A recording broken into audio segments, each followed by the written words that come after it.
Hello বন্ধুরা, আমাদের বাড়িতে কি কি সবজি চাষ হয় আজকে সেটাই দেখাবো।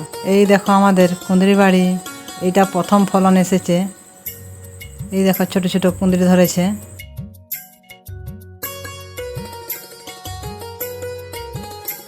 এরপর আমি আরেকটা জমি দেখাচ্ছি।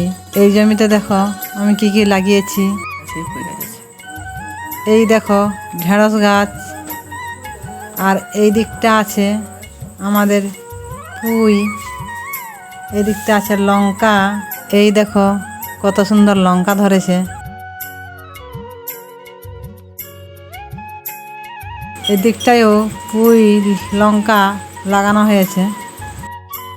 এদিকে দেখতে পাচ্ছ লটিয়ে খাড়া দু রকমের দেওয়া হয়েছে, সাদা লাল দুটোই আছে। এখন আমাদের পুরো জমিটাই দেখে নাও। ভিডিওতে একটা লাইক দিয়ে কমেন্ট করে জানাও ভিডিওটি কেমন হয়েছে। দেখা হচ্ছে পরের ভিডিওতে।